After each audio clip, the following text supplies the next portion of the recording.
Clase de Zohar, Parashat Va'etchanan. Esta parashá de esta semana tiene mucho de qué hablar. Es una de esas parashot cargadas de eventos, de episodios, de cosas, en realidad no tanto de episodios como de paquetes de información muy importantes. Se repite por segunda vez los famosos 10 enunciados, solo que esta vez aparecen ligeramente modificados y aparece el Kriyat Shema, la famosa frase Shema Israel, Hashem Elokeinu, Hashem Echad, aparecen en esta porción. Vamos a ver si alcanzamos a cubrir todo, pero lo más importante, como siempre decimos, por algo una parashá tiene un nombre, ¿no? La palabra que se utiliza para darle nombre a la parashá, que no siempre es necesariamente la primer palabra de la porción, pero rara vez el nombre de la porción no es una de las palabras de la primera frase.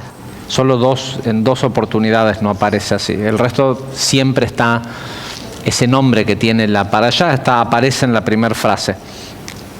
Ahora, esta porción se llama Va'etchanan. Va'etchanan quiere decir y suplicó, o y supliqué. Entre las quejas que Moisés le está dando, esta porción ocurre 37 días antes de que el pueblo de Israel entre a la tierra prometida y 37 días antes de que Moisés muriera. Moisés les dijo: ustedes vayan para allá, yo voy a ir para la montaña y voy a ver la tierra de Israel desde ahí arriba, y ahí es donde voy a morir.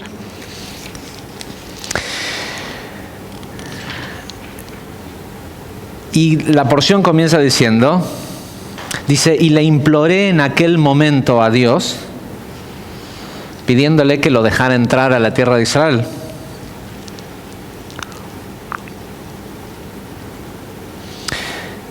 Hasta que Dios se cansó,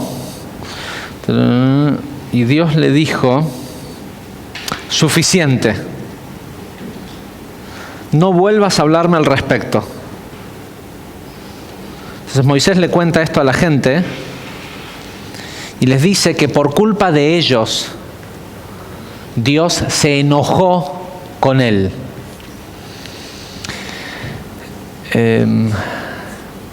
Alguien que se acuerde el número 340. ¿Sí? Es una página a la que tengo que volver después. Vamos a ver qué dice.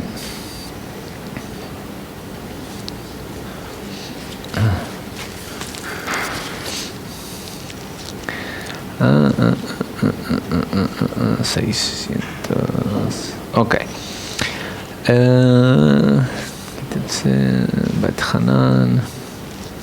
Esperen que encuentro dónde está el principio de todo esto.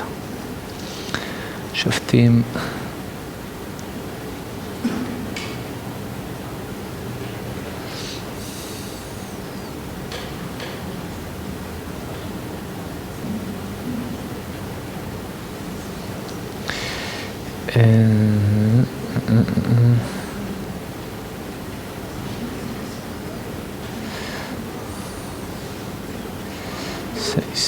Ok, acá está nuestra porción de esta semana. El Ari comienza a explicar estos 3 puntos que acabo de mencionar. Moisés le suplicó a Dios, Dios se enojó con él, Moisés le echa la culpa a la gente de que Dios se enojó con él. Permiso.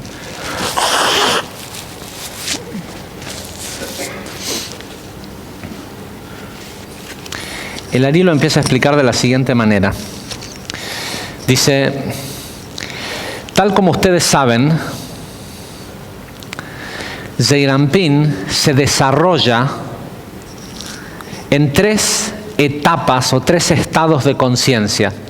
El primero se llama Ibur, el siguiente se llama Yenika y el tercer nivel se llama Gadlut. El primero, Ibur, quiere decir embarazo, ¿sí? Es el estado fetal. Yenika es como se le dice a un niño que está siendo amamantado. Y Gadlut es madurez. Entonces hay 3 estados: fetal, lactancia o madurez. Dice similarmente a Zeirampin, dice así es como se desarrolla también el alma o la... Está muy alto, ¿no? Volumen, porque ahora que se me reacomodó el micrófono, me escucho yo.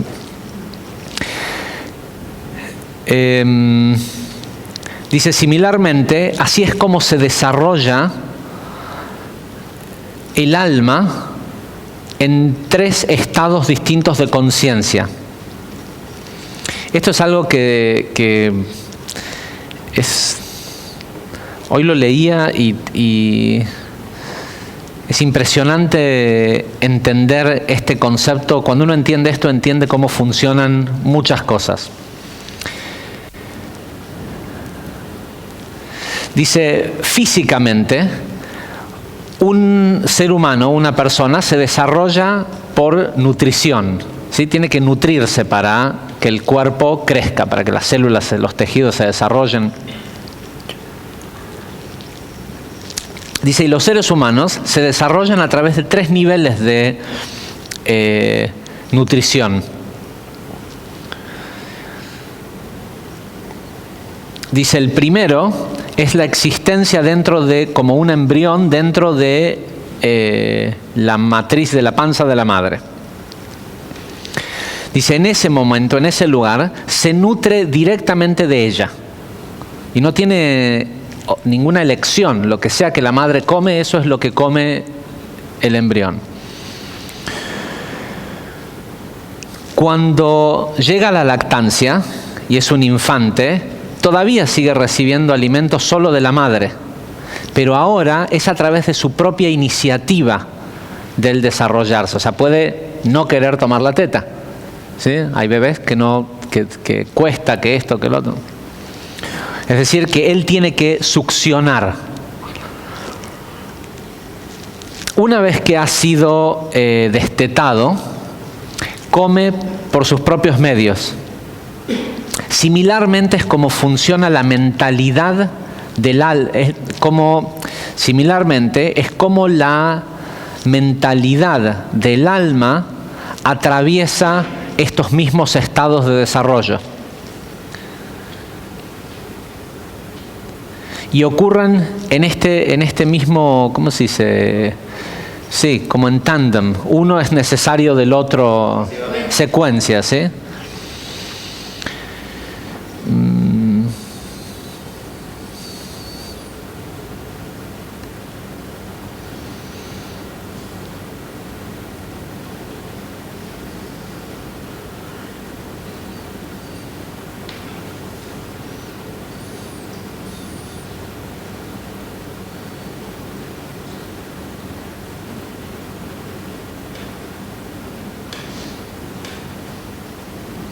Vuelve a repetir todo lo mismo, solo que ahora diciéndolo desde el punto de vista del alma. Dice que también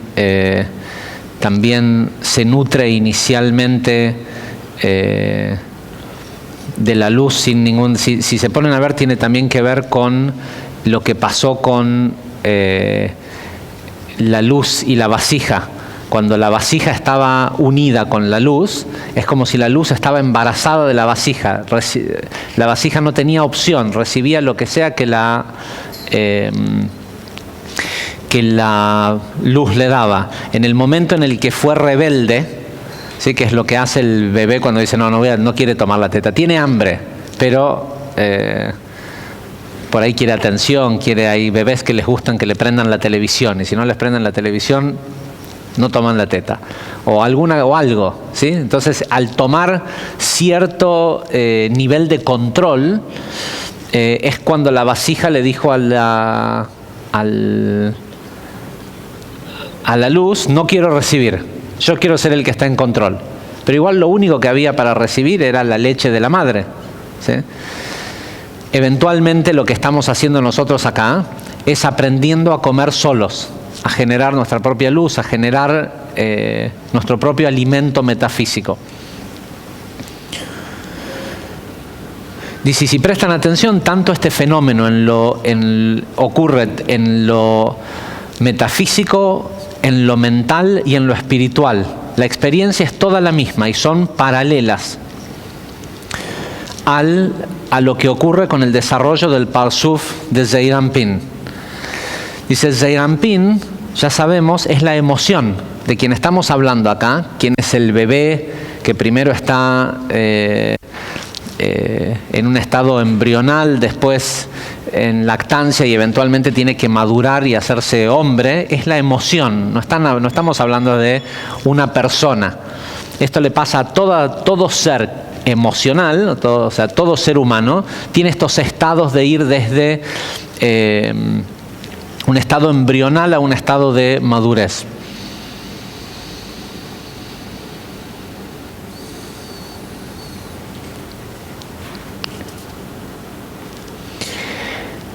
Dice, en otras palabras, cuando una idea es concebida por primera vez en la mente de la persona, cuando aparece en el nivel de solo una iluminación en Jochma, y luego se desarrolla en Binah, la reacción emocional en la que va a terminar resultando esa idea aún no es evidente. Está solo ahí en un estado potencial. Dice, y por eso es que la posición fetal de un bebé ¿cómo se dice? Como crunches, se contrae sobre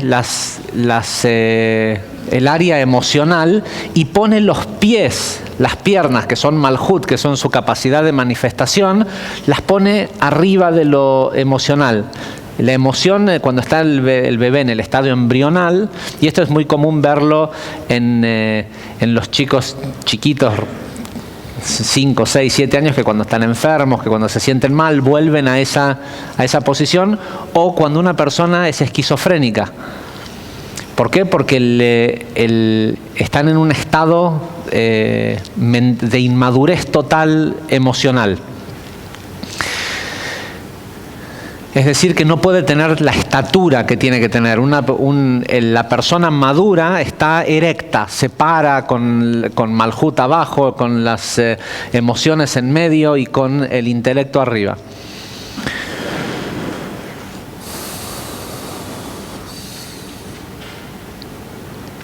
Dice, entonces se puede decir que Binah, el mundo de creación, que es Ima también, está embarazado de la emoción.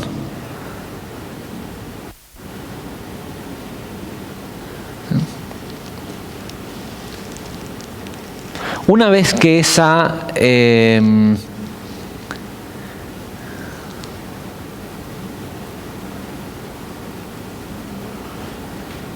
una vez que la idea se desarrolla totalmente en la mente de la persona empieza a sentir reacciones emocionales inherentes a la idea.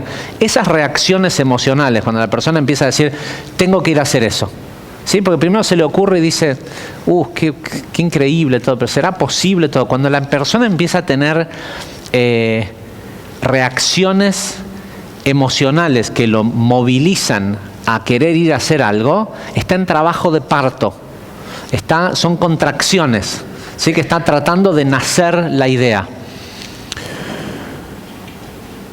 Pero primero tiene un proceso de gestación, ese proceso de gestación mental puede ocurrir en 2 segundos, o si sos Libra, hasta que el mundo ya no necesita el producto ese que habías pensado que podías hacer, ¿sí? Porque no te decidís si lo vas a hacer, si no lo vas a hacer. Al final, otro lo hizo, ¿no? Pero en definitiva, puede ocurrir en un instante. Y uno entiende que está completo cuando te empiezan a dar contracciones, ¿sí? Cuando tenés la necesidad de expulsar la idea en acciones.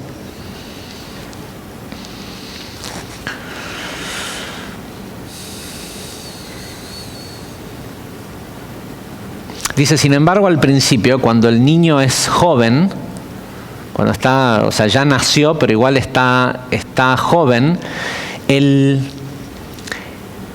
intelecto sigue derivando desde la fuente, es decir, sigue alimentándose de los padres, porque todavía está en este estado de lactancia.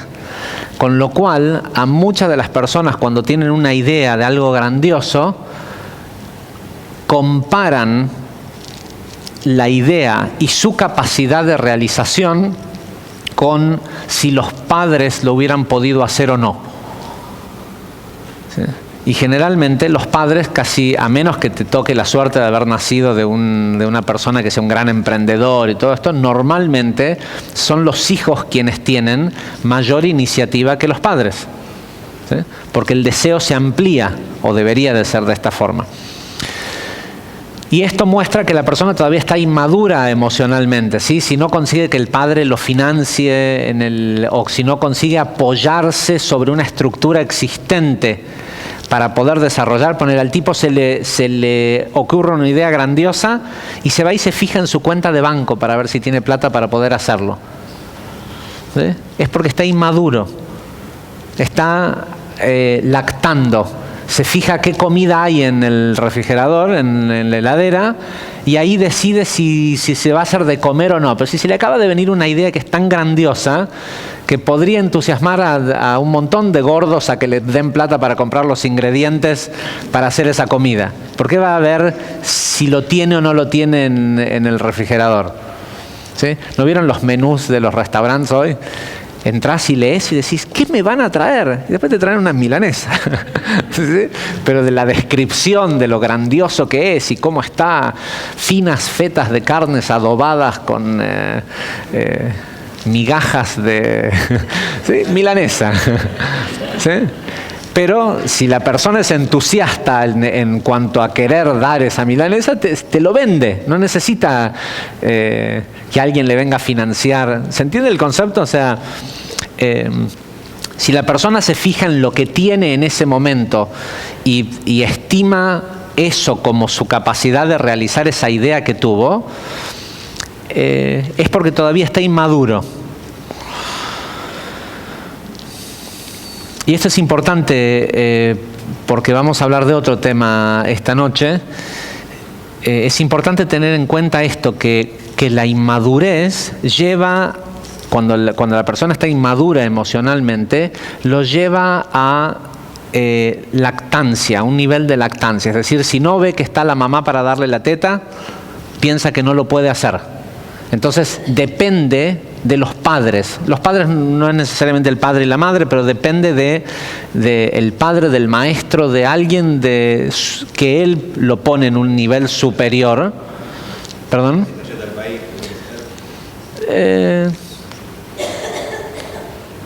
No, esto es depender de algo que supones que está preestablecido. Es decir, yo solo cuento con lo que, ¿sí? con la banca que tengo.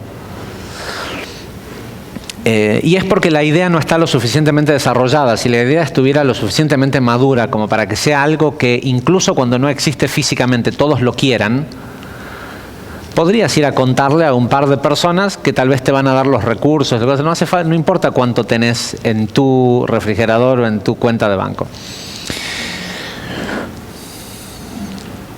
Pero tiene que ver con esto, presten atención solo al tema de el estar colgado de los padres, ¿no? Cuando madura intelectualmente el niño, su intelecto se expande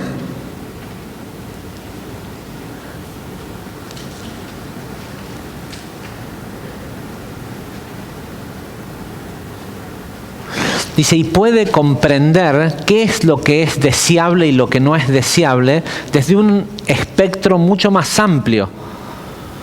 Es decir, tiene capacidad de ver las consecuencias de largo plazo. Porque anteriormente, cuando está tomando la teta, dice, uy, pero ir a hacer eso requiere soltar la teta. Entonces, ¿qué me va a pasar si mañana voy a tener hambre? Y si tengo hambre mañana y yo me fui no sé, a tal otro lugar y me alejé, cuando la gente a veces no puede dejar un trabajo que no le gusta, pero tiene esa dependencia del sueldo. Dice, cuando la persona madura intelectualmente, puede medir consecuencias de largo plazo y también ver cuáles son las consecuencias inmediatas, con lo cual puede decir, ¿sabes qué? Sí, para poder hacerlo tengo que soltar la teta. Y si suelto la teta voy a pasar 5 días de hambre, o 10, o 100. Pero ese hambre que veo es el precio a pagar, porque también puedo calcular a largo plazo que después vienen miles de días de comer lo que yo quiera, no lo que la teta me da. ¿Sí? Porque cuando el niño está en estado fetal, en estado de lactancia, tiene la comodidad de saber que cada vez que tiene hambre está ahí disponible ese recurso. Con lo cual, la clave de la diferencia entre este tipo de intelecto maduro, a la gente que nos escucha de Venezuela, tenemos mucha gente de Venezuela, no nos estamos refiriendo a lo que ustedes piensan, ¿eh? Es un intelecto maduro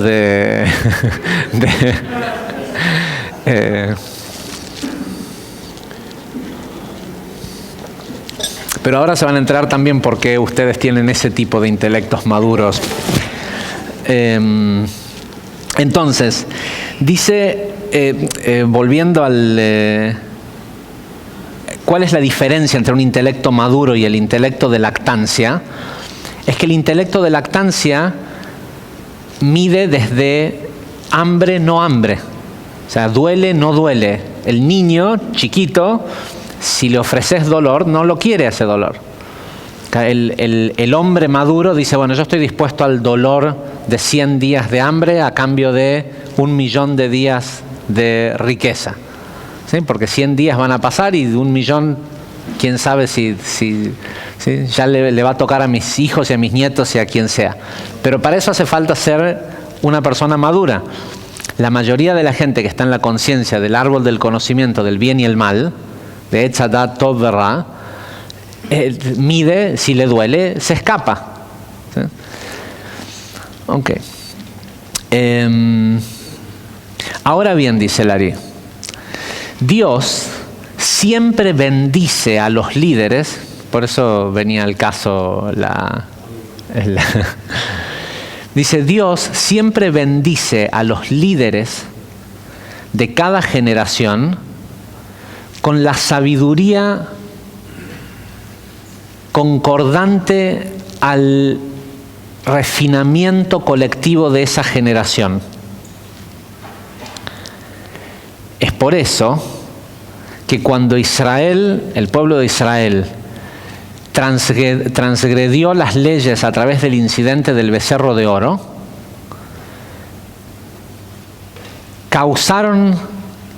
hicieron que Moisés, su líder, regresara al estado fetal de conciencia. ¿Sí?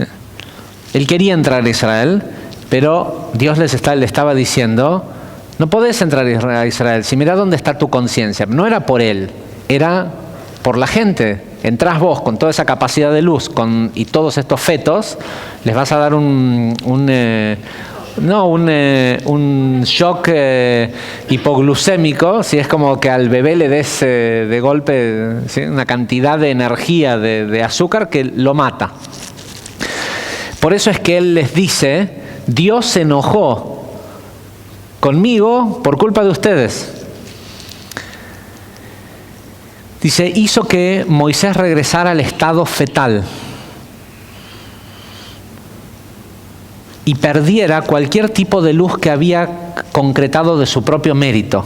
¿Sí? Cuando nosotros nos quejamos de que los políticos son unos invertebrados mentales y que no tienen capacidad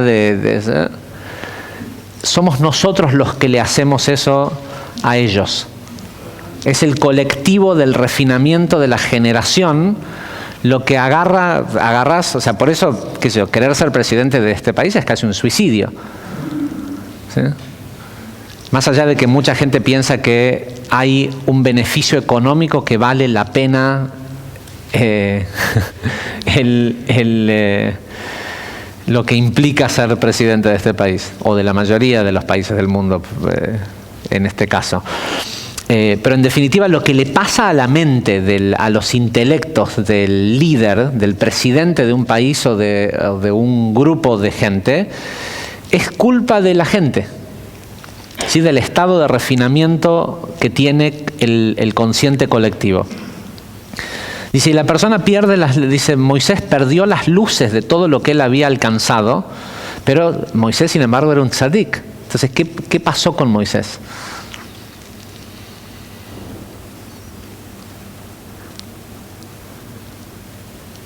Dice, por lo tanto, Moisés le fue quitado el nivel de madurez y el nivel de lactancia de su capacidad en esos últimos momentos de vida, ¿sí? Ahora cuando Dios le dice, me cansé todo, no es que Dios lo está castigando, pero ahora vamos a ver, en realidad lo que a él le pasó no es algo tan malo.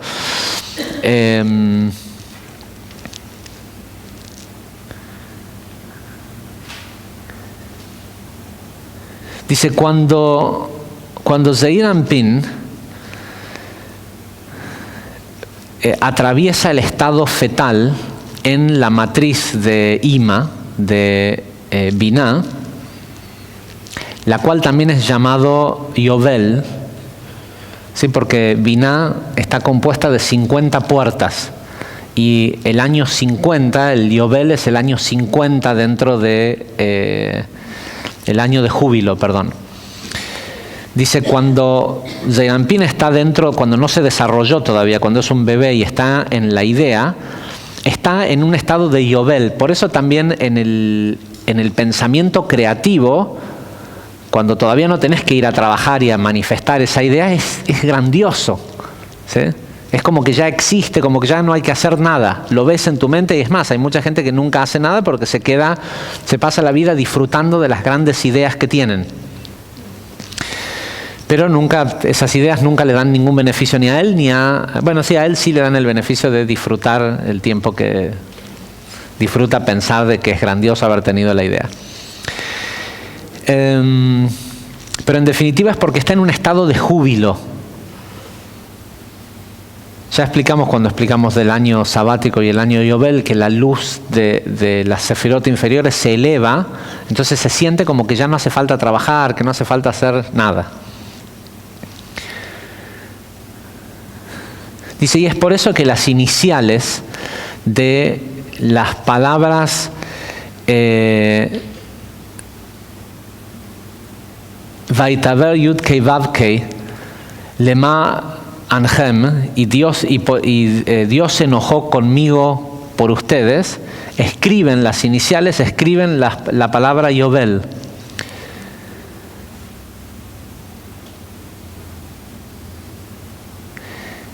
Es decir que en los últimos días de su vida, Moisés fue reinsertado y volvió a entrar al estado de embarazo en Binah.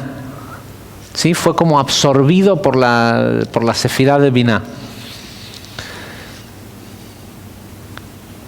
Y dice, es el verdadero significado de la frase, y Dios se enojó conmigo por ustedes.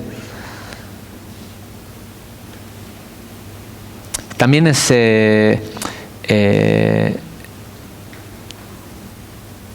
Vaitaver viene de la palabra Itaver, el shoresh, la raíz de la palabra es Ibur, es embarazo.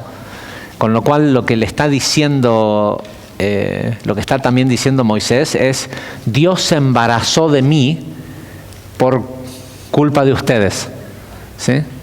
O sea, los que tienen para perder son ustedes, porque yo no voy a poder entrar con ustedes y revelar la conciencia de Mesías en esa tierra prometida. Van a tener que ir y van a tener que pelear van a tener que pelear guerras de liberación, o sea, se lo van a tener que ganar en lugar de que simplemente descienda todo hecho desde este nivel de donde venía él, ¿no?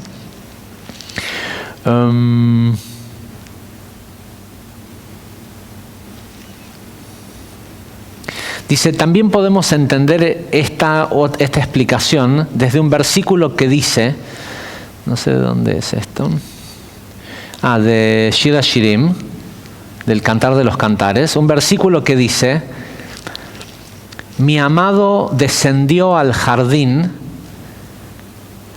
al sembradío de las especias,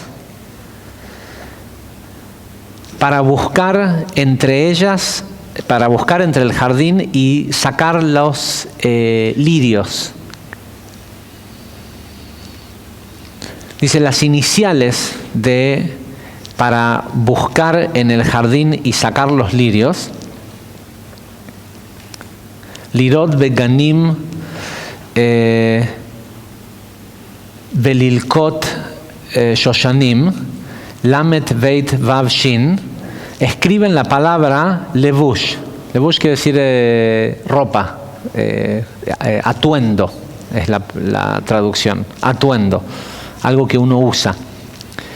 Dice, ya sabemos que cuando el creador, y esto no es que Dios se enoja con alguien, porque Dios no se enoja con nadie, pero cuando el sistema, la balanza ¿cómo se dice? Tilts, se inclina para el lado de Geburah o de Gesed.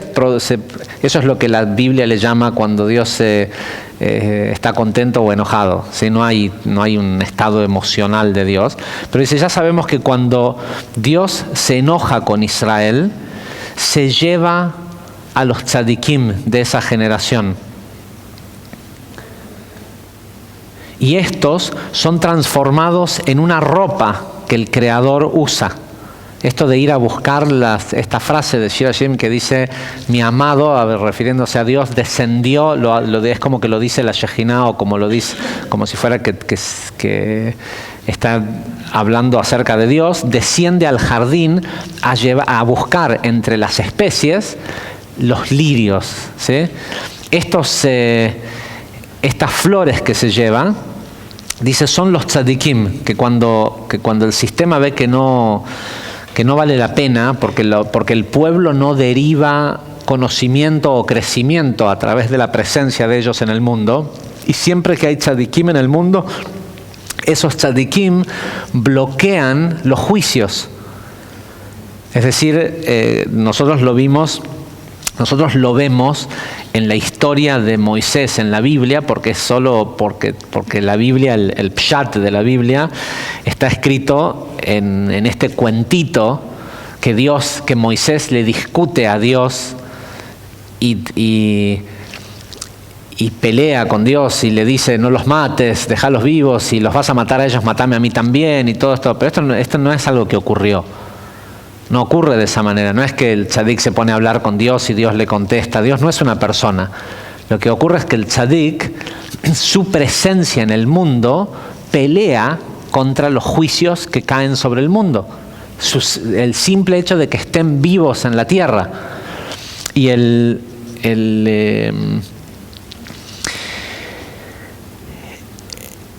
cada vez que el tzadik asume el dolor de otro, en realidad lo que es como si estuviera diciéndole a Dios, ¿sabes qué? Mátame a mí también. ¿Sí? No es que no hay una conversación entre el tzadik y Dios le contesta y todo esto. Es todo lo que ocurre en la mente del tzadik cuando él asume cierto sufrimiento, lo que sea, por sus alumnos, por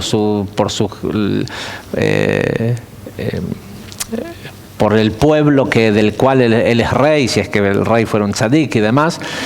Eso que él asume es visto desde los mundos superiores como una pelea entre él y las fuerzas de juicio.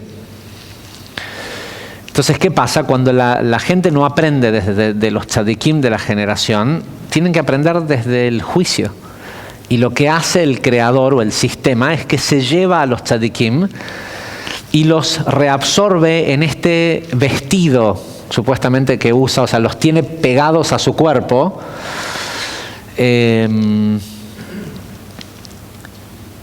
Dice, y el Ari continúa diciendo, dice, y es parecido como decir de que Dios se embaraza de los tzadikim, los agarra y se los lleva. Dice, ¿sabes? Si esta gente no puede aprender de todos estos maestros, de todo, vamos.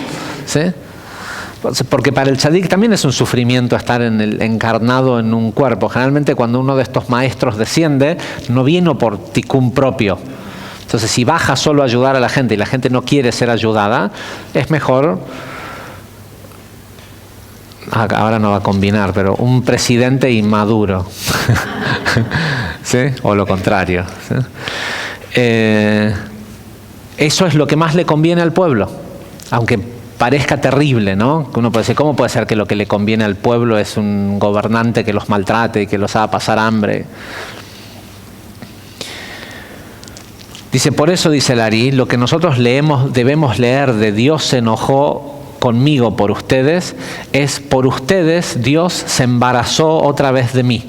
O sea, literalmente no se sabe, Moisés no sabemos a dónde, ni siquiera sabemos si murió. ¿Sí? O sea, es de todos los tzadikim de estos, bueno, Aarón es lo mismo. Tanto Aarón como Moisés, no hay una tumba y hay de Abraham que había sido cientos de años antes. Moisés se murió en el año... a fines del 1388 creo que es la fecha en que murió del calendario hebreo, o sea, en el año 1300 antes de Cristo. Y Abraham se murió hace 4200 años y de él sabemos, o sea, dónde está enterrado, está la tumba, y de Moisés no sabemos. Porque en realidad no hay tal cosa como el cuerpo muerto de Moisés en algún lado. Moisés fue abducido por Dios. ¿Sí? Fue reinsertado, ¿cuál es la palabra que estoy buscando? Fue reabsorbido por el sistema de los mundos superiores. ¿Sí? Nos lo prestaron un tiempo, trajo la Torá y todo, no nos sirvió y se lo llevaron. Volvió otra vez después, que en Rabbi Shimon Bar Yochai y eventualmente en el Ari.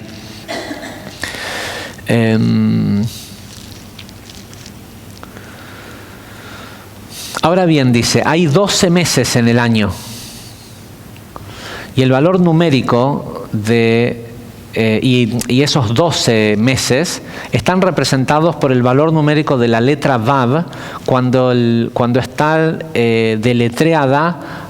La letra Vav tiene solo, por más que hay 4 formas de rellenar el nombre de Dios para dar los 4 mundos, los 4 Parsufim, 72 Jochma, 63 Binah, 45 Zeir Anpin y 52 Ban, Malhut.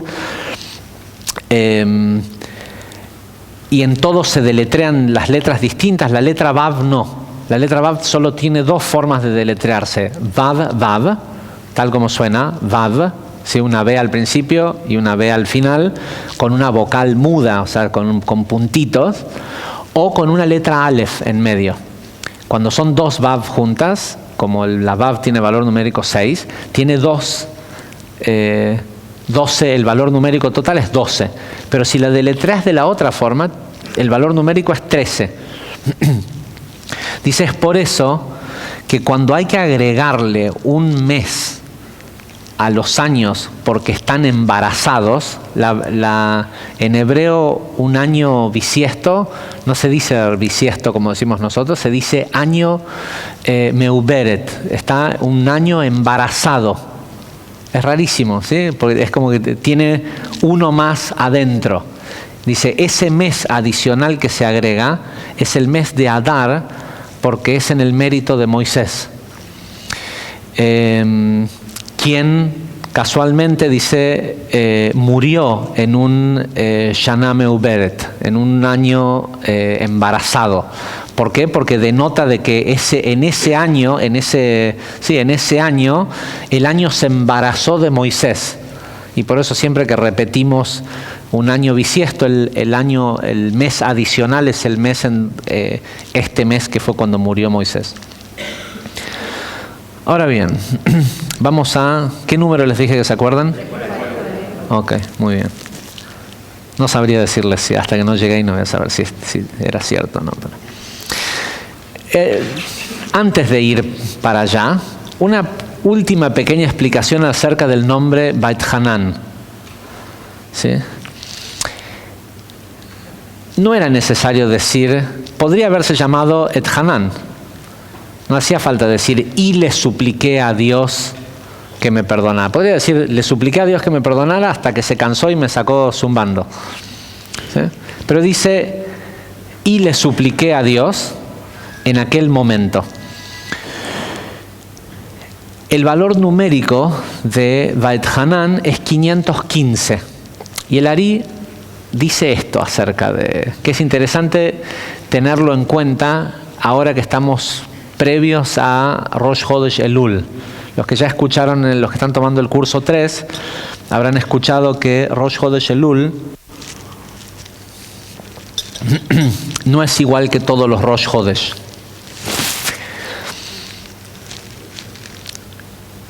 Rosh Chodesh Elul es el último del año, es el último mes del año, pero lo que hace particular, en este caso que hay 2 días de Rosh Chodesh, el segundo día, el día que es primero de Elul, no 30 de Av,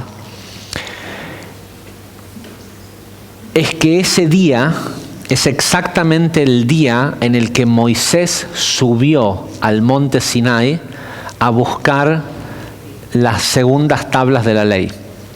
Y el día que regresó, 40 días más tarde, era en Yom Kippur. O sea, el día nosotros consideramos como día de la revelación del monte Sinai a Shavuot, pero el día en el que tuvieron físicamente eso que habían recibido en Shavuot, después del becerro de oro y de todos los pequeños errores en el proceso, fue en Yom Kippur.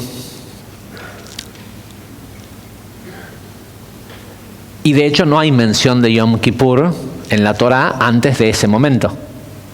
¿Sí? Es recién a partir de la aparición y no es el caso para Rosh Hashanah, ¿sí? Porque Rosh Hashanah surge del día de la Akedat, en Rosh Hashanah fue el día en que Abraham ató a Isaac, ¿sí? Ya era un día festivo desde antes, esa luna nueva, la luna nueva de Mosnaim, ¿cómo se dice? De Libra.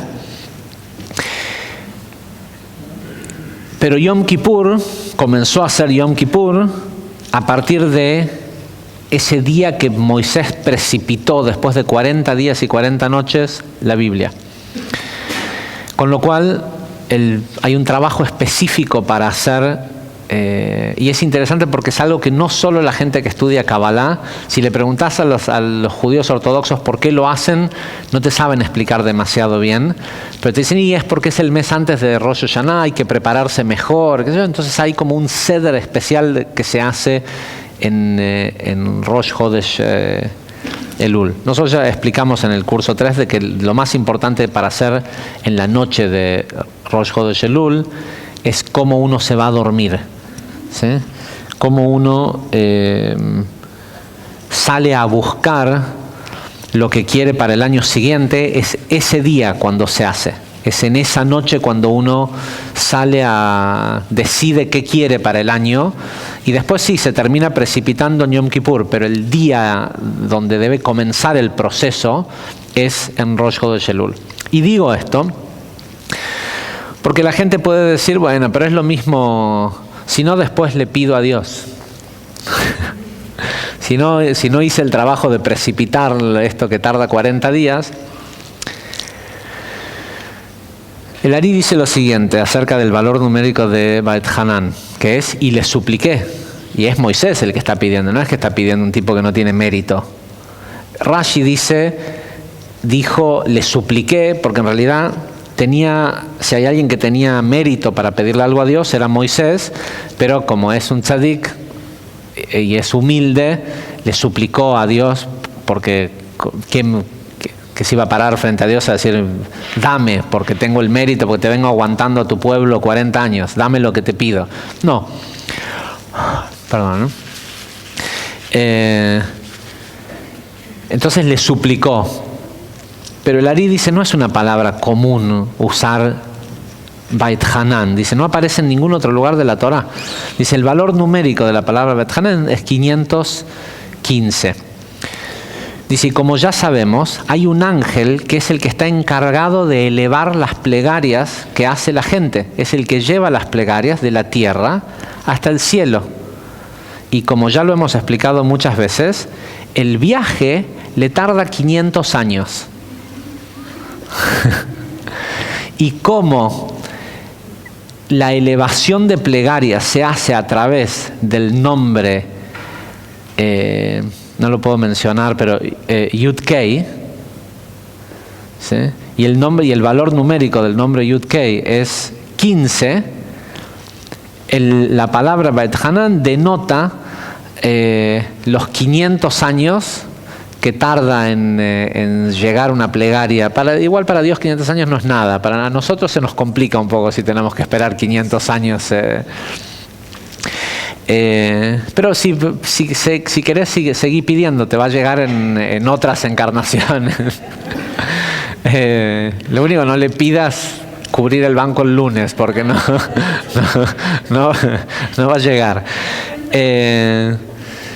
Dice, por eso los 500 más 15, 515. Pero fíjense qué interesante que es, que si lo querés gratis, pedir, Dios dame. Bueno, si tenés tiempo para esperar, ahí va. ¿Sí? Pero si vos venís a buscarlo, esto es como la pizzería de Capusotto. Hace delivery, pero lo tenés que venir a buscar. ¿Sí? La gente que es de otros países no entiende, es muy mal educado tener que dar toda la explicación, así que no. Pero los locales entienden. Si vos vas a buscarlo, en 40 días lo tenés. 3:40, ¿no? ¿Era?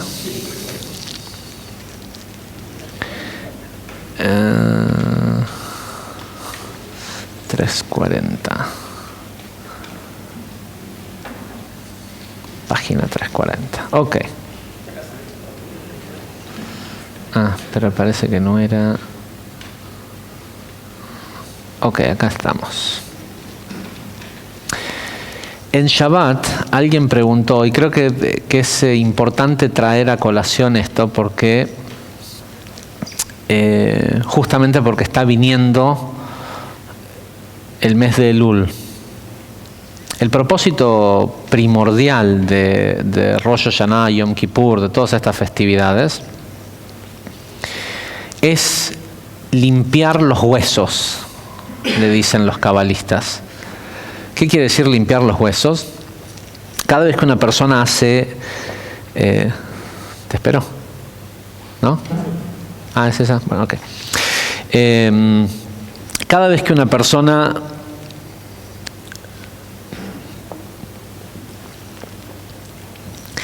empuja las barreras de lo que está dispuesto a hacer, eso que hizo, esa acción que hizo, se graba en su médula, en su estructura. Los huesos quiere decir la parte estructural de la persona, su yesod, su columna, para que la siguiente vez le sea más fácil hacerlo. Y funciona para bien o para mal. ¿Sí? Está hecho para que si vos lograste finalmente romper una barrera y como a todos nos ha pasado, ¿sí? Te tiraste a hacer Gilgul Sheleg, a hacer mikve sobre la nieve, ¿sí? Desnudo a 5 grados bajo cero. La primera vez pensás que te vas a morir y una vez que lo hiciste la siguiente vez sabes que duele, pero sabes que no te pasa nada. ¿Sí? Entonces es más fácil hacerlo. Si tenés que ir a hablar con alguien ¿sí? a pedir algo que antes no te animaba, si tenés que, hablarle a una chica, a un chico en una vez que lo haces una vez, te das cuenta que not a big deal. ¿Sí? Pero ¿es porque te diste cuenta? No, es porque todo ese impulso de ir y hacer y romper el ego, porque lo que estás haciendo es romper una barrera de ego, deja grabada esa información en un mensaje que está en tus células, que está en todas partes, que dice: yo soy capaz de hacer eso. ¿Por qué? Porque ya lo hice, porque ya sé que no es una creencia, es un saber. Y presten atención a eso, es un saber, no es una creencia. Por más que por ahí te olvides. Cuando una persona hace algo negativo, ocurre lo mismo. Ya la siguiente vez le es mucho más fácil. ¿Por qué? Porque ahora él sabe que no se va a morir en el acto de que, ¿sí? Por ahí le tiene miedo a la consecuencia, lo que sea, pero lo hace y no ve consecuencia inmediata, y este mundo no tiene leyes inmediatas de consecuencia, a menos que metas la mano en el enchufe. Y hasta sí mismo lo tenés que reconocerlo. ¿Sí? Si la persona no está esperando el efecto. Yo nunca me voy a olvidar que una vez se me cayó un cuchillo. Teníamos un campo en Entre Ríos y yo era chico y jugaba a ser gaucho y usaba botas, ¿sí? Botas así de esas para andar a caballo, ¿no? Y tenía un cuchillo que lo afilaba y lo tenía, era así como, ¿sí? Lo medíamos. La razón por la cual yo tengo tanto pelo acá es porque con ese cuchillo probaba a ver qué tan filoso estaba ese cuchillo, afeitándome este pedacito de acá del brazo. ¿Sí? Era como la medida y era un cuchillo que era finito así, con mango de plata, como esos cuchillos, ya saben, del campo. Un día se me cayó mientras iba caminando y pegó contra la bota. Y lo agarré, lo levanté y lo volví a guardar.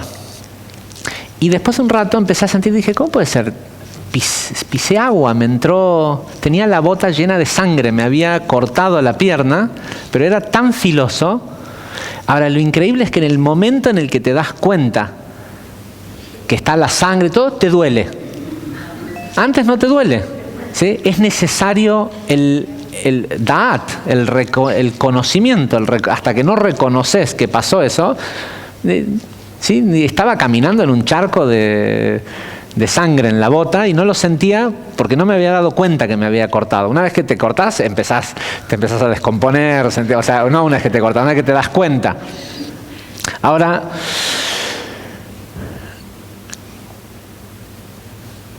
cuando una persona hace, ¿a qué voy con esto? Es que la persona está esperando, porque le dijeron lo malo que es hacer tal y tal cosa. En la psicología dicen que hay umbrales del bien y el mal, y que una vez que la persona cruza ese umbral, es una cuestión solo porque ya sabe que lo hizo y no tiene ninguna consecuencia, que lo vuelve a hacer. Matar, es difícil matar a la primera persona que alguien mata. Una vez que alguien mata a una persona, ya la siguiente vez no es tan difícil. Entonces dicen que es por esto del umbral del bien y el mal. Y el Zohar dice que no es así. El Zohar dice de que lo que ocurre es que la entidad metafísica de la capacidad de matar a otra persona, en el momento en que la persona hace la acción, esa entidad desciende sobre la persona y graba secuencias de letras en los huesos de la persona, que son como una especie de dirección de IP, de internet, para que la próxima vez, es los cookies, ¿sí? En una computadora, que viste que te dicen querés borrar los cookies. ¿Para qué son los cookies? Para que la próxima vez que entras a esa página web no tenga que descargar todo. Ya tiene las imágenes, ya tiene la emoción, la mayoría está ahí. Ahora, si vos querés realmente limpiar tu máquina, tenés que reformatearla, tenés que borrar los cookies y tenés que borrar la historia de navegación y todos los lugares que tienen conexión con ese archivo que bajaste ese día. El proceso de Rosh Hashanah y de Yom Kippur, sobre todo Rosh Hashanah, los sonidos del shofar, tiene que ver con esto. Es como poner el defragmentador de la computadora a que borre, ¿sí?, y reformatee esas cosas. Ahora, hay una parte que no es tan fácil de reformatear, que tiene que ver fundamentalmente con Tikkun, porque nosotros elegimos a esos padres, pero tiene que ver con esta conexión de lactancia que tiene el ser humano cuando está inmaduro. Cuando el ser humano está inmaduro emocionalmente, él no toma decisiones. Él cree que toma decisiones. Él cree que decide estudiar tal carrera, él cree que decide ir por la derecha o por la izquierda. Pero si la persona no está madura emocionalmente, están decidiendo sus padres, sus maestros, todo lo que condicionó su forma de pensar. Cuando una persona madura emocionalmente dice, yo pensaba así o yo decía eso, no, estaba equivocado, no puede ser así. En realidad quien está equivocado es el que te enseñó el que te programó de esa forma. Pero te programó de esa forma porque lo que viniste a hacer a este mundo es a deshacerte de esa programación. Nosotros elegimos a nuestros padres, acuérdense del curso de reencarnación, nosotros elegimos a nuestros padres para que nos sirvan como vehículo, igual que elegimos un signo del zodíaco, porque es lo que venimos a superar. Nosotros venimos a superar a nuestros padres. Y literalmente ser mejores. ¿Sí? Acá no hay el bien y el mal. No vinimos a ser buenas personas, vinimos a ser mejores que nosotros mismos, pero realmente vinimos a ser mejores que nuestros padres. Y no se mide por cuánto éxito tienen tus padres, éxito económico o éxito social, lo que sea, sino en que vos seas más maduro emocionalmente que tus padres.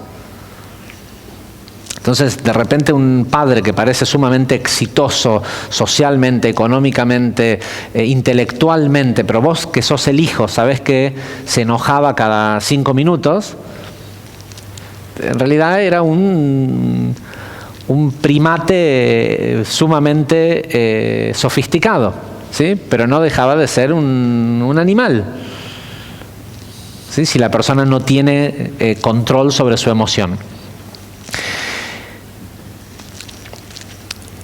Y esto nos lleva a que dos cosas interesantes de esta parashá. Una, que tenemos el Kriyat Shema. El Shema, que aparece en esta porción, prepárense este Shabbat porque es una porción larga. El Shema dice, Shema Israel, Hashem Elokeinu, Hashem Echad. Escucha Israel, Yud Kei Vav Kei, ese es tu Dios, Yud Kei Vav Kei,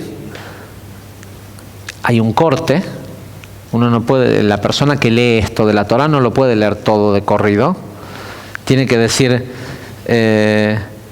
Shema Israel, Hashem Elokeinu, Hashem, cortar, Echad, ¿sí? Están separados sobre todo si escuchan la lectura, los sefaradim son mucho más, prestan mucho más atención en la lectura de la Torah. Cuando hay un palito, no está en la Torah, pero cuando uno lo lee, los tamim, las pronunciaciones, cuando hay un palito parado, la palabra anterior hay que hacerla que suene como si fuera la terminación de una oración hacia arriba, y después decir la siguiente palabra. Y denota que hay un corte. Si ven cuando alguien está leyendo la Torah, la persona que le da las señas, cuando hace con la mano así, es para que se termina el pasuk. Si hace con la mano así, es que ahí no es el final de la oración, pero tiene que sonar como que es el final.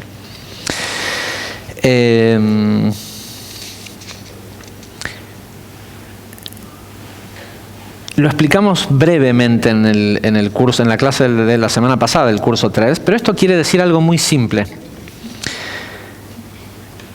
Presta atención, escuchá.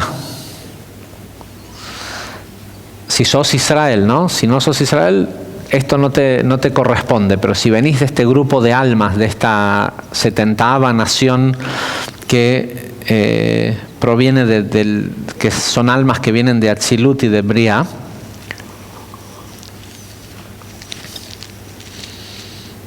los que buscan adhesión con el Creador, Yud-Kei Vav-Kei es tu Dios, es nuestro Dios. Yud-Kei Vav-Kei es Jochma, Binah, Ze'anpin y Malchut. Ava, Ima, Ze'anpin y Malchut. Emanación, creación, formación y acción. Ese es tu Dios. No hay otros dioses que ese. Es decir, una persona que tiene un intelecto maduro no decide porque esta persona le cae bien y este otro le cae mal. Una persona que tiene un intelecto maduro es una persona que puede ser justa. Y ante una situación la mide desde, a ver, ¿dónde está la emanación acá? ¿De dónde viene esto? ¿Sí? ¿Qué es lo que, cuando me toca, porque lo que nosotros hacemos es que tenemos distintos paradigmas para medir las cosas, pero la principal diferencia en el paradigma que tenemos, en los paradigmas para medir una determinada cosa, es, porque siempre tiene que ver con otros seres humanos, es si nos gusta la persona o no.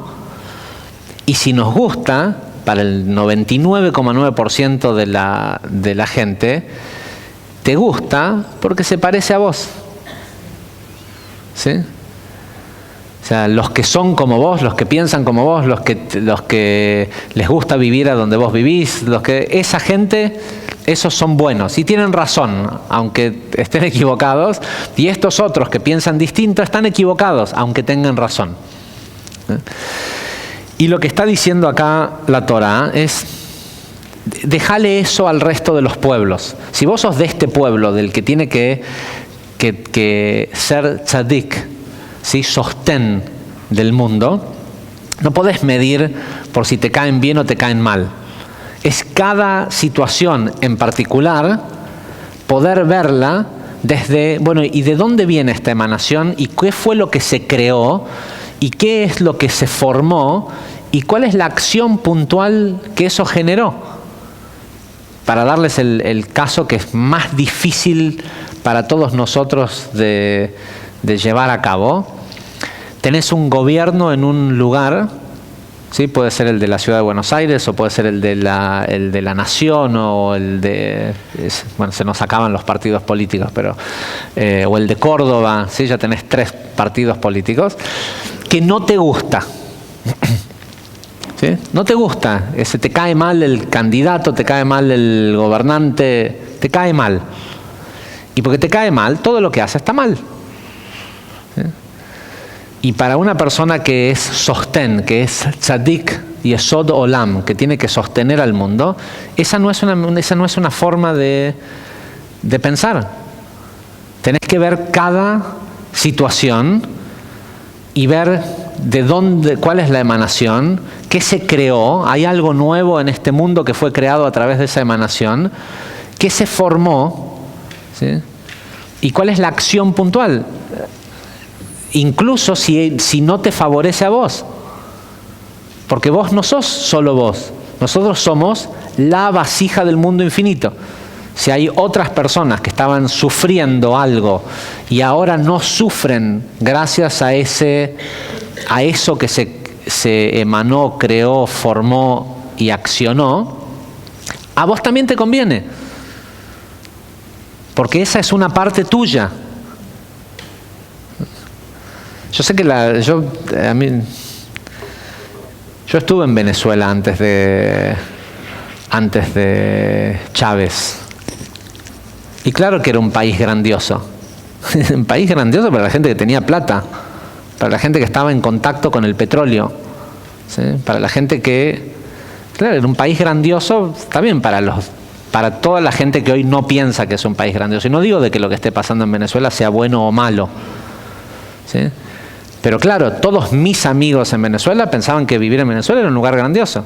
Pero mis amigos en Venezuela todos tenían plata, ¿sí? Tenían 10 empleadas domésticas en la casa, o sea, ¿se entiende a dónde voy? O sea, no nos podemos después quejar de que no nos gusta la situación si esa situación solo nos gusta cuando a nosotros nos favorece y a un montón de otra gente no.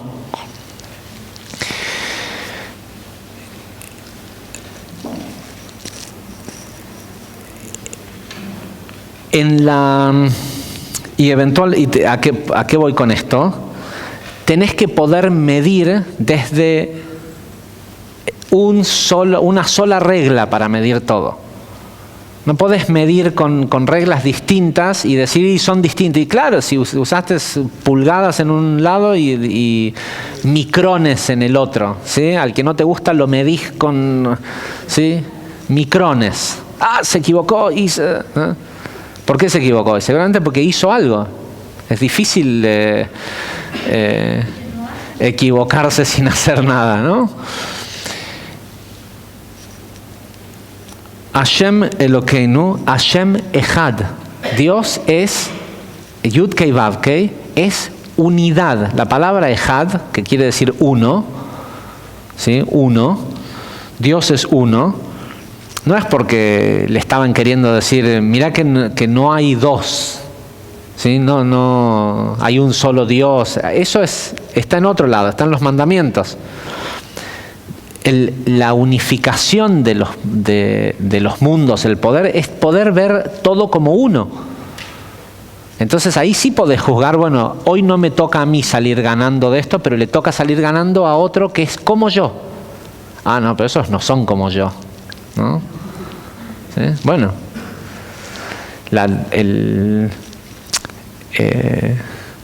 tu cabeza recién maquillada y salida de la peluquería también a lo mejor piensa lo mismo de los pies, de la suela del pie.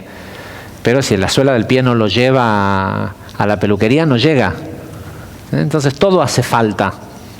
Entonces hay que también cuidar a los pies, hay que cuidar todo el cuerpo. Y el que no puede ver a una nación, a un mundo como todo un cuerpo y verse solo como células, lo que normalmente ocurre es que el cuerpo se encarga de redistribuir su posición para que de vez en cuando también sienta cómo es ser planta del pie, ¿sí? Uña encarnada.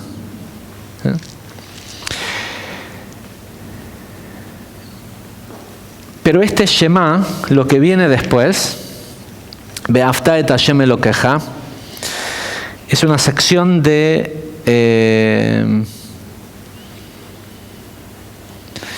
es una sección que tiene 42 palabras que conecta con es el principio de la sanación, ¿sí? Son 42 palabras porque corresponden a las letras del Lana Bekoach y a corregir la emoción. Voy a ver si en 13 minutos completamos esta idea con, pues son las 21:17. El valor numérico de Ejad es 13 y también es el valor numérico de Ahavá, amor, ¿sí? Por eso en 13 minutos vamos a... El reloj me hizo acordar ese detalle. En esta porción aparecen otra vez los 10 enunciados, mal conocidos como 10 mandamientos. Porque no hay tal cosa, ni siquiera ni están escritos en forma de órdenes, ni la Torá los llama mandamientos.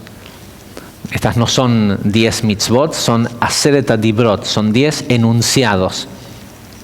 Sin embargo, esta vez, cuando aparecen distintos, 2 de los enunciados.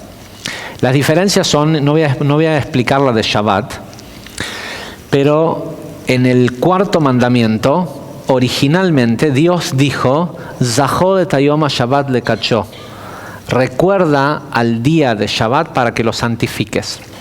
Y Moisés ahora cuando los repite, y en definitiva dice, bueno, cuando estaban en el monte Sinai, Dios dijo esto, pero viendo el nivel en el que están, que Dios me tiene que reabsorber, para ustedes, Shamor et ha-Shabbat, cuiden Shabbat, no recuerden. Es decir, uno es un estado de conciencia, ¿sí? Para cuanto más elevada está la persona espiritualmente, menos importa las prohibiciones, el cuidado de Shabbat. Es una cosa de conciencia. Recordá, Zahor et hayom ha-Shabbat, recordá que es Shabbat para que lo santifiques. ¿Cómo lo santificás? No hay nada escrito de cómo se santifica Shabbat. Después está lo que los rabinos decidieron, ¿sí? Vas a hacer kiddush, y vas a hacer esto, y vas a hacer lo otro, y vas a rezar, y vas a ir a la sinagoga. Pero no hay nada de oraita, de la Torá, que diga cómo santificás, porque es algo de conciencia. Tal vez tu forma de santificar Shabbat, lo que sí dice es no trabajes. Tu forma de santificar Shabbat es ir a, no sé, a visitar a un amigo. Si no estás en ese nivel, Shamor et ha-Shabbat, cuida Shabbat. Igual no vamos a entrar en mayor detalle. El otro de los mandamientos que está cambiado, el original dice, honra a tu madre y a tu padre, para que tus días sean largos en la tierra que Dios te va a dar. La segunda vez, en esta porción, dice,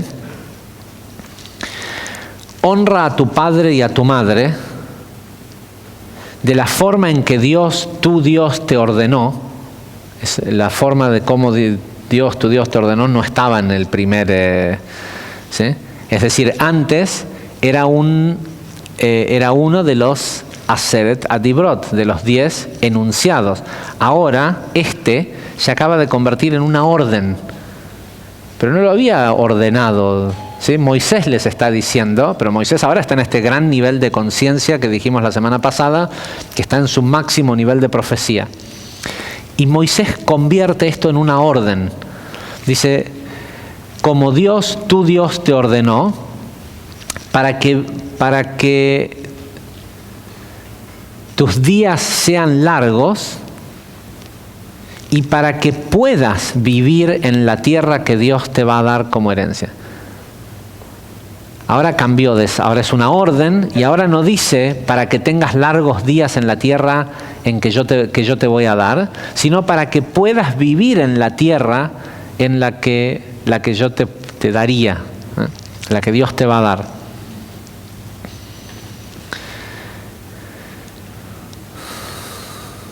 Dice, estos dos mandamientos, el de Shabbat y el de honrar al Padre, fueron cambiados. Esta explicación, por cierto, no sale ni en la porción de Yitro ni en la porción de esta semana. Lo que yo estoy leyendo ahora es una sección de Kitizá, en donde el Ari va a explicar esto para justificar otra cosa que nos va a enseñar, que no es de lo que vamos a hablar ahora. Pero en Shabbat alguien preguntó porque surgió el tema de los padres.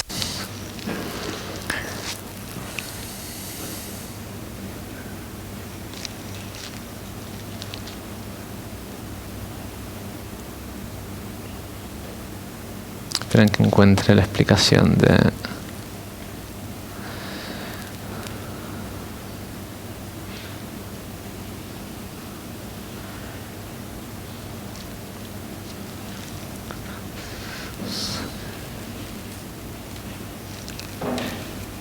Y fíjense que hay una relación, estos dos que tienen que ver con que fueron cambiados.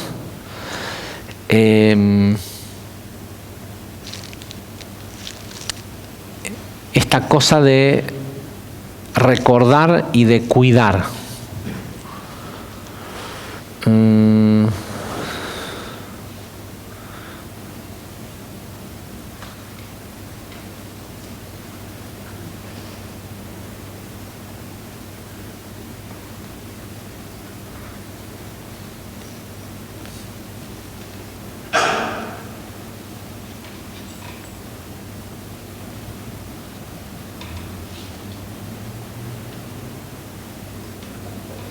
Dice, en la primera versión, estoy leyendo de otro lugar que nada que ver con lo que veníamos leyendo, pero es de Likutei Torah de Sha'ar Pasukim, de Rabbi Chaim Vital.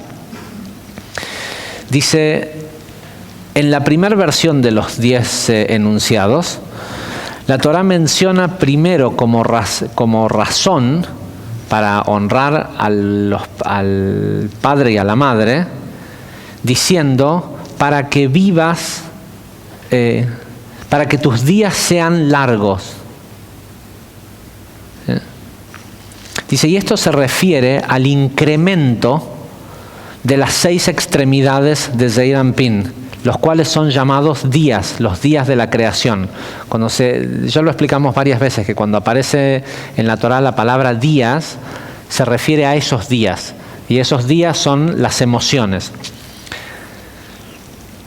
Es decir, que hay una relación entre el honrar a los padres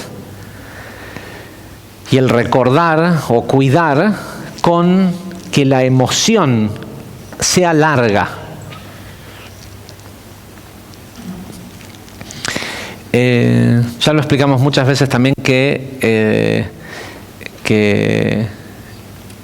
solo hay una cosa peor que la emoción egoísta o la emoción alterada o bloqueada, que es la falta de emoción, ¿sí? Que no haya emoción. Si no hay emoción, no hay capacidad de precipitación. La persona que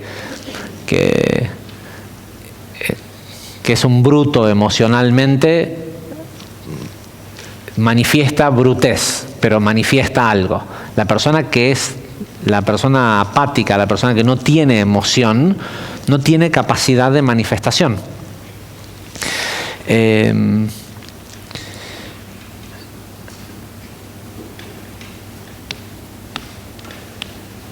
Dice,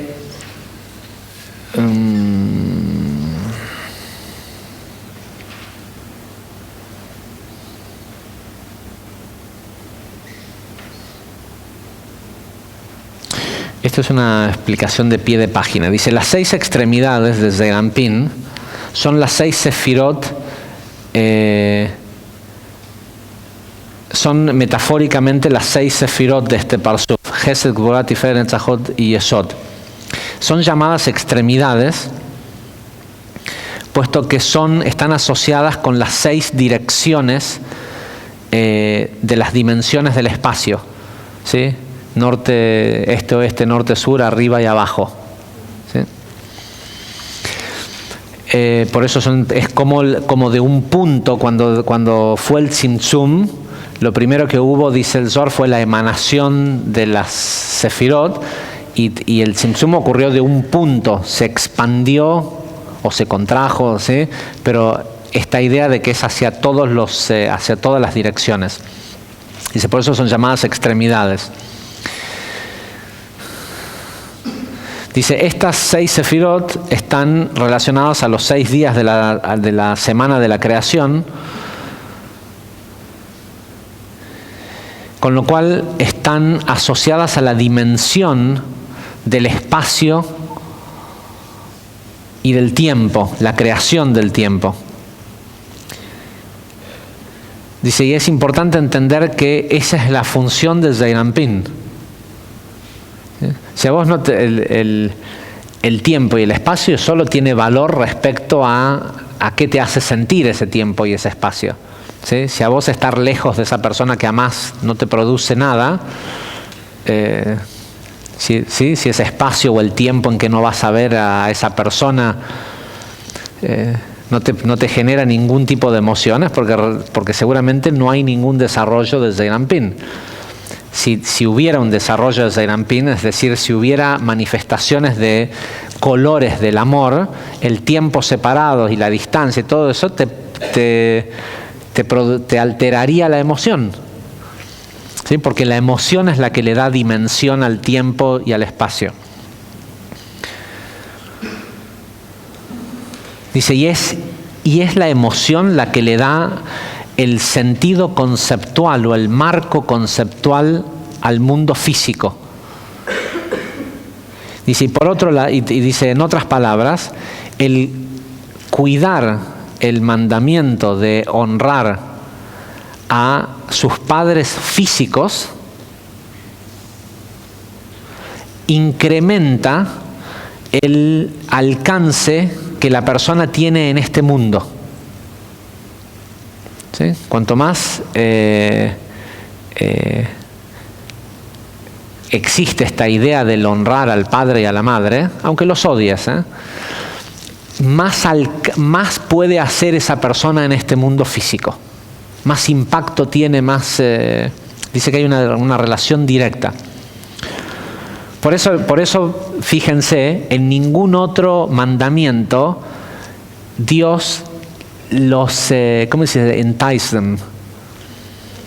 Los soborna con una recompensa a cambio. En los otros mandamientos dice, yo soy Dios y me vas a hacer, porque si no te va a pasar tal y tal y tal cosa. Pero acá los está sobornando. Le dice, yo sé que seguro no vas a querer demasiado a tus padres, y son lo que viniste a superar en este mundo. Pero sabe que a cambio de hacer eso, vas a recibir la capacidad de que la emoción sea larga. ¿Qué quiere decir larga? Que esté desarrollada, ¿sí? Que no esté truncada, que no esté corto, o sea, que tus días sean largos. No se trata de que vivas mucho tiempo. Dice, porque la beneficencia divina en este mundo se expresa en forma de larga vida. Dice, sin embargo, en la segunda versión se refiere a la verdadera razón espiritual por la cual una persona debería de cumplir con este mandamiento, puesto que provoca abundancia divina en la vida de la persona. ¿Sí? En el primero pareciera ser, además le está diciendo en el segundo, si no lo haces, olvídate de esa tierra prometida. ¿Sí? Lo que vos querés ser, eso requiere de conexión con la divinidad, y la divinidad son Abba, Beima, Jochma y Binah, y respecto a quien vos sos físicamente en este mundo, los que cumplieron ese trabajo para vos, de representar a Abba, Beima, a Jochma y Binah, son estos dos que elegiste vos. Yo tenía 7.000 millones de padres y madres dando vuelta, pero vos elegiste esos dos. Entonces ahora no te quejes de que...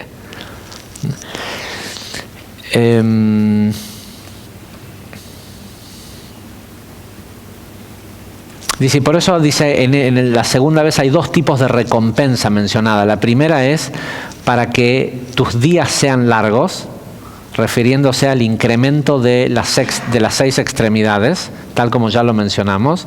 Y adicionalmente hay otro premio, como otro soborno,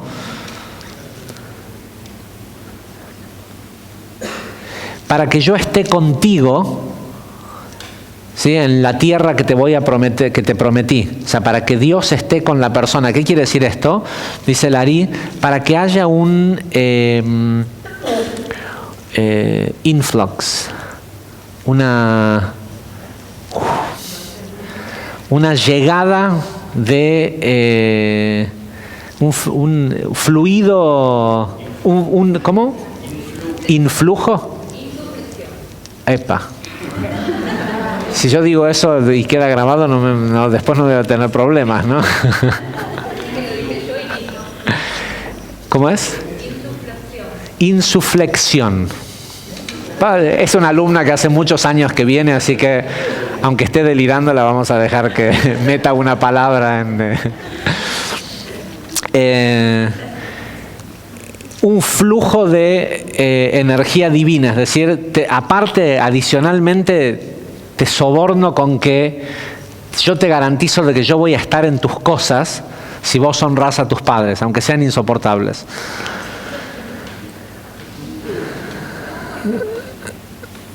Dice un fluido de mentalidades más elevadas. ¿Por qué? Porque la persona le tiene bronca a los padres cuando siente que depende de ellos. ¿Sí? No le tiene agradecimiento a los padres. Uno le tiene agradecimiento a cualquier persona que te dio algo que fue valioso. ¿Sí? Si te dio algo valioso, como por ejemplo estar vivo, y le tenés un agradecimiento. Ahora, si lo tenés que seguir viendo todos los días para que te dé vida y te extorsiona, ¿sí? Que es lo que mejor hacen los padres, es extorsionar a los hijos, y te extorsiona a cambio de eso, es porque tu inmadurez lo permite. ¿Sí? Es porque no te resbala lo que digan. O sea, de hecho, la función del padre es empujarte a que no lo honres. ¿Sí? Es hacer cosas que te saquen de tu centro para que son un oponente. Y tu madurez espiritual depende de que puedas estar frente a esa persona y que la o lo escuches decir lo que sea y que digas, eso le afectaba a un chico de 5 años o de 10 años, pero yo ya tengo 40, 50, 60, a mí no me afecta. Ahora, la mayoría de la gente a los 40, 50, 80 todavía les sigue afectando. ¿Sí? ¿Por qué les sigue afectando? Porque son inmaduros espiritualmente, pero primordialmente es porque hay demasiadas peleas y nombres y cosas grabadas en los huesos. Es mucho más fácil. Vos no tenés grabado el a mí me resbala tan fácil como tenés grabado gritarle vieja de mierda. ¿Sí? Claro, porque lo hiciste un montón de veces, cada vez que cuando eras chico y te ibas y te castigaban y te ibas a tu cuarto y pegabas el portazo, ¿sí? Lo dijiste tantas veces, que se vayan a donde sea, o esto, lo otro, lo que sea, que tenés grabado, sobre todo si lo hiciste después de los 13 años para los varones o 12 años para las nenas, que es cuando más la gente lo hace, porque está tratando de destetarse. La persona está tratando de madurar, bueno, pero tiene grabado en sus huesos, en toda su memoria celular, mucho más fácil el contestar, el pelear, el rechazo al intento de dominio intelectual del padre o madre o de quien sea, porque los padres y las madres hacen esto incluso cuando son amorosos. ¿Sí? Son amorosos, pero en Shabbat hablábamos creo que está bueno que quede grabado, porque estábamos hablando de que lo que hoy la ciencia moderna llama enagramas, ¿sí? Grabados mentales de situaciones, de cosas que te han pasado, que las tenés grabadas inconscientemente y que cualquier gatillo, ¿sí? las despierta, empiezan con la gestación. Todo lo que la madre está pensando mientras está embarazada del hijo, después le miente al hijo y le dice de que era un hijo que lo esperaban, que es amado, que todos los hijos fueron hechos con amor, ¿sí?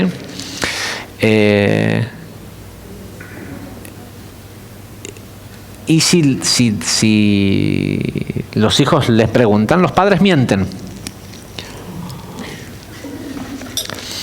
Porque creen que para no hacerlo sentir mal y todo esto.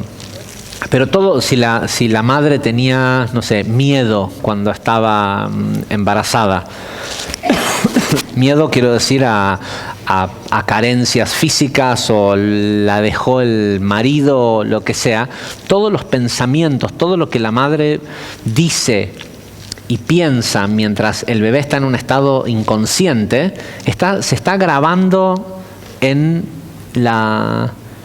esa memoria, en ese disco rígido que está aparte nuevo, ¿sí? Es un disco de no sé cuántos teras, nuevito. Podés agarrar una memoria y desparramarla por todo el disco rígido.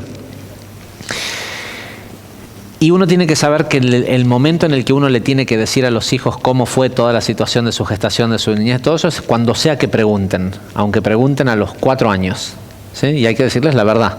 Y si te preguntaron, ya lo dijimos acá varias veces, si te preguntaron alguna vez y mentiste, llamalo a tu hijo, aunque eso haya pasado hace 30 años atrás, y decile la verdad.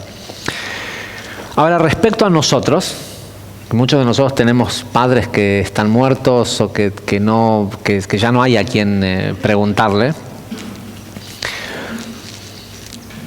En Shabbat salió una situación que uno dice, bueno, ¿cómo es cuando la situación es así? Donde la persona tuvo una relación y una vida divina con sus padres, pero no le pasa lo mismo con sus hijos. ¿Sí? O sea, la persona tuvo una relación genial, hijo predilecto, todo grandioso, pero la persona con su hijo, su hija, con cosas, no tiene ese tipo de relación. Entonces no pareciera ser que puede venir, que eso viene de los padres. Y en realidad lo que uno viene a hacer, de la misma forma que uno viene como en el horóscopo, horóscopo quiere decir la hora del animal que te toca, uno viene según la hora, a transformar ciertas tendencias animales. Tus padres tienen partes no maduras animales que vos también viniste a transformar, a terminar de purificar, de elevar. Y somos un árbol. Toda tu familia está grabada y ¿sí? Todo lo que la familia no terminó de hacer, potencialmente alguna persona dentro del árbol genealógico puede tener todo eso para corregir. Y a veces hay mártires en las familias que se toman la basura de toda la familia y ellos solos, y nosotros nos quejamos de esas personas porque son generalmente el familiar insoportable, que siempre tiene problemas, que siempre hay que ayudarlo y todo esto, y en realidad él está corrigiendo y purgando por el resto de la familia. Hay un montón de cosas que a vos no te pasan porque él, por una debilidad, pues generalmente la gente no lo hace porque son grandes mardes, y no es que se ofrecen a hacerlo, sino que se les pegan los tikunim, las correcciones de la familia. El hecho es que una persona puede tener a su abuelo, a su padre, a 5 generaciones detrás de él con programaciones que las trae porque por eso es que los hombres no nacen espontáneamente como Adán y Eva. Hace falta que sean genéticamente hechos por esos padres que eligieron para que le puedan transmitir en las células memorias de la vida de los padres. Y ellos tienen memorias de las que seas que no corrigieron, si el tipo que estuvo en la guerra. Hablábamos también de esto en Shabbat, que nosotros somos, la mayoría de los países sudamericanos, somos países de refugiados de guerra. La gente que ha emigrado a nuestros países venían buscando un lugar en donde vivir, donde ser libres, porque eran refugiados de guerra. Y la programación que viene detrás de ser el nieto o el bisnieto, o incluso si sos el hijo peor, de alguien que las decisiones que tuvo que tomar en su vida eran basadas en sálvese quien pueda, ¿sí? Yo me tengo que salvar porque estamos en medio de una guerra, y ¿qué voy a tratar de ayudarlo a él si a lo mejor a él lo matan dentro de 5 minutos? Yo tengo que salvar a mi familia nada más. De ahí es de donde viene mucha de la mentalidad sudamericana de, bueno, a mí si a mí me va bien, no importa que el país se haga pedazos. ¿Sí? Hay como cuando está la posibilidad de tomar provecho rápidamente. ¿Por qué? Porque tenemos arquetipos de refugiados, de gente que tiene que salvarse en la guerra, y piensa y quedamos tildados pensando que estamos todo el tiempo en guerra. Por eso nos relacionamos con nuestro vecino, con la gente que, ¿sí? No sé si alguien ha estado alguna vez, si alguien manejó un auto en Perú. Es una guerra. Es como ir a la guerra. Manejar un auto en Perú es lo mismo que ir a la guerra. ¿Sí? Cruzar la calle en Perú es más peligroso que ir a Kosovo. ¿Okay? Entonces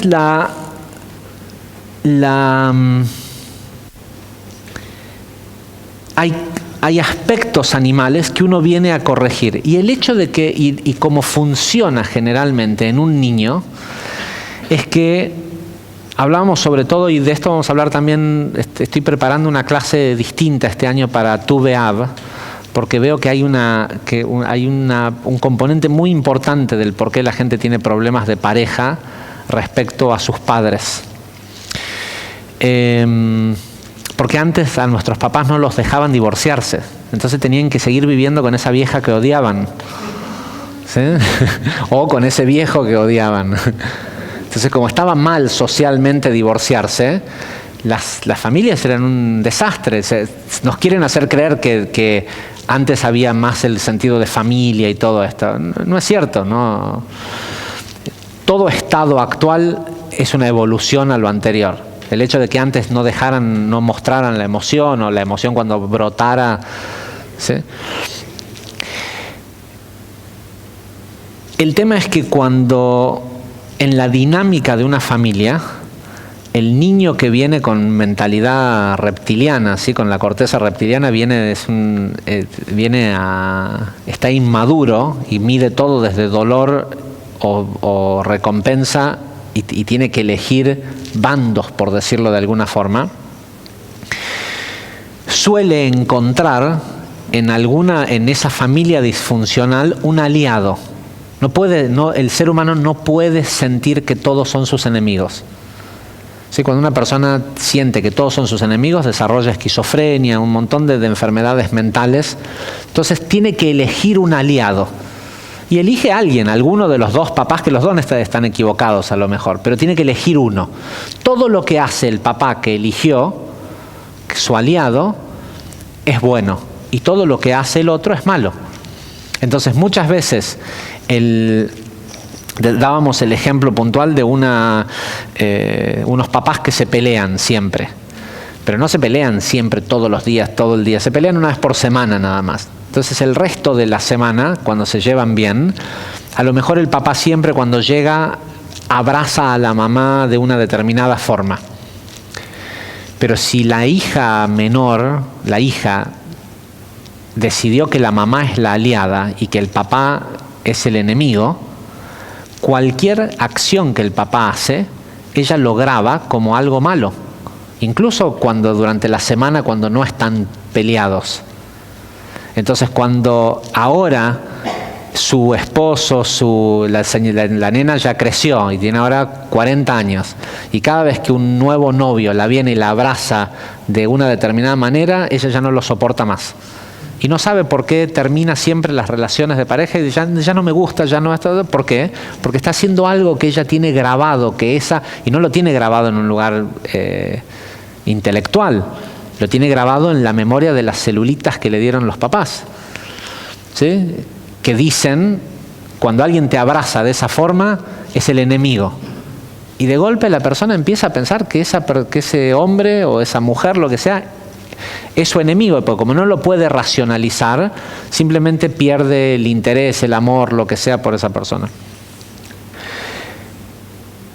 Generalmente quien más daño le hace a una persona es el aliado, porque todo lo que viene de esa persona, la otra persona lo considera bueno, ¿sí? Con lo cual no tiene defensas ante ese tipo ante lo que sea, y generalmente las malas relaciones con los padres es con el aliado, no con el sí, lo que pasa es que no lo tenemos tan presente de cuando elegimos aliarnos a uno, otro, lo que sea. Y generalmente cuando las personas tienen problemas con sus hijos es por culpa de sus padres, aunque haya tenido una relación brillante con sus padres. Generalmente si decíamos que una persona tiene la hija de este señor no quiere ser artista. En una familia donde todos son médicos exitosos, ¿cómo quiere ser artista? No quiere trabajar, quiere estar todo el día con la guitarrita, quiere pintar, no quiere ser como somos nosotros, los de nuestra familia. ¿Cómo puede ser que tenga yo semejantes problemas cuando yo fui el hijo pródigo de mi familia? ¿Sí? Y en realidad lo que estás teniendo que corregir es una programación de un padre que no tenía aceptación por sus hijos a menos que sean lo que él quería que fueran. Ahora, claro, como vos pudiste cumplir la expectativa y tu papá te daba a cambio amor, por eso lo convertiste en aliado. Y pensás que esa es la forma de ser, eso es lo correcto. Si yo tuve la mejor relación de la vida con mi papá, si a él le encantaba lo que yo hacía, me apoyó en todo. Claro, te apoyaba porque estabas haciendo lo que él quería que hagas. La pregunta es si vos querías hacer algo que no es lo que... ¿sí? Si en lugar de ir a la facultad o lo que sea, te hubieras dejado unas rastas así, y te hubieras ido a tocar un tambor al Amazonas, ¿sí? ¿Te hubiera querido, te hubiera dado el mismo feedback, la misma retroalimentación y todo eso? Seguro no. Pero como uno lo identificó como el padre perfecto, la situación perfecta, y es mi aliado, lo que hace el hijo está equivocado. ¿Sí? Porque él es... y en realidad lo que uno vino a hacer es muy importante el no olvidarse de los padres. Uno tiene que estar todo el tiempo pensando ¿qué haría mi padre en esta situación? Pero no para hacer lo mismo. Para saber pero ¿cómo vas a saber qué es lo que tenés, si estaba bien o no? Porque puede ser que porque no todo lo que hacía tu papá era algo que viniste a corregir. El tipo también él ya había corregido cosas de sus abuelos ¿cómo sabes? No podés medirlo desde me cae bien o me cae mal, aliado o enemigo. Lo tenés que medir desde, ¿de dónde viene esa emanación? ¿Realmente porque quería lo mejor para mí o porque quería que yo sea lo que él quería? ¿Sí? Porque él no pudo ser abogado. Pasa mucho con gente que hace plata pero no tiene profesiones, entonces como ahora sí pueden pagar la universidad, ellos no lo hicieron, pero es obligatorio que el hijo haga lo que el padre no pudo ser. Entonces, ¿es lo mejor para el hijo o es lo que el padre quería hacer? Tenía una alumna hace un tiempo que era jugaba en el seleccionado nacional de un deporte conocido, y jugaba desde muy chiquita, alto rendimiento, muchísima exigencia. Y había llegado un momento en donde ella ya quería tener un novio, casarse, tener una familia, lo que sea, pero no se puede hacer eso y ser campeón del mundo en un deporte. ¿Sí? Es muy difícil. Y era increíble, porque a mí me tocó hablar con esta chica que me vino a preguntar ¿cómo hago? ¿Cómo? Le digo, nada, no lo hagas más, si no es lo que querés hacer. Pero el problema no era ella, el problema era los padres, la madre específicamente.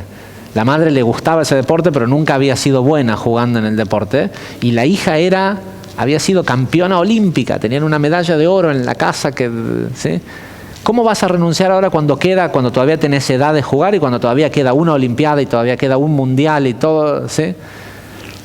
Encima en un deporte en donde acá en Argentina hay gente de edad avanzada que lo juega cuando en el resto del mundo no, a los 20, 22 años dejan.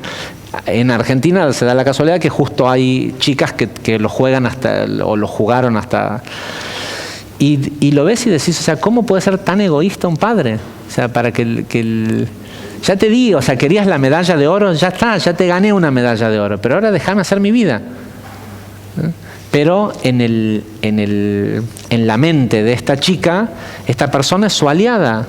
¿Quién la llevó todos los días a tener un hijo en un seleccionado nacional? No es fácil. Hay que llevarlo desde los 5 años, todos los días, 3 veces por día, hay que ir a los partidos, hay que hacer todo, y el padre después le cobra. y le quiere cobrar con medallas, con esto, con lo otro.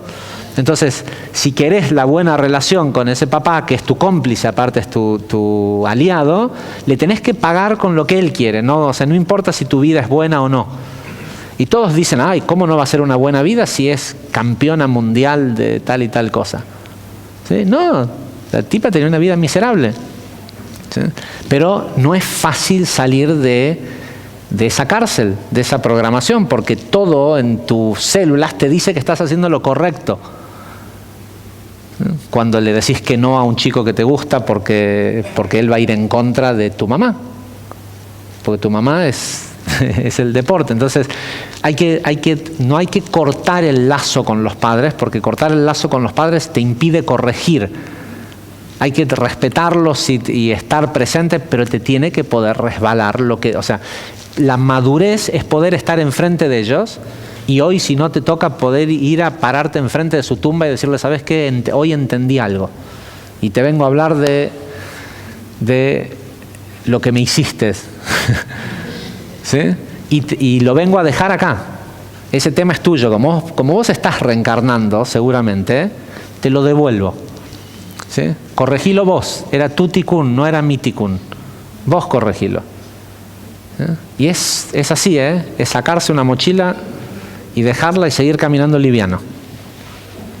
Pero requiere de una madurez emocional. Y si hay algo para lo que uno puede enfocar Rosh Hodesh Elul y los sonidos del shofar, porque el shofar se empieza a tocar a partir de Rosh Hodesh Elul, es esto, uno tiene que estar consciente de que esto ocurre. Si uno sabe que esto ocurre, puede empezar a buscar en dónde está replicando, dónde está viviendo el tikkun de los padres y no el propio, en dónde uno está haciendo lo mismo en lugar de corregirlo. Y una vez que lo empezás a tener presente, usar las kavanot y los sonidos del shofar, poner la intención de lo mejor que te podés librar, en lugar de estar pidiéndole a Dios algo que le va a tardar 500 años en que le llegue. ¿Sí? De lo mejor que te podés librar, o lo que podés recibir en Rosh Hashanah y Yom Kippur, es librarte de esas programaciones de antepasados. Y lo tenemos acá a la vuelta de la esquina. Así que, y creo que la mejor forma de honrar a los padres es esa, es no perpetuar, o sea, es alargar las extremidades, es agarrar esas emociones cortas de los padres. Si no es así, no te quiero, y yo te quiero de como sea que seas. Porque a lo mejor lo único que está pidiendo el hijo es eso, que porque tiene tikkun con su abuelo, seguro. Gente, hasta la semana que viene. Gracias.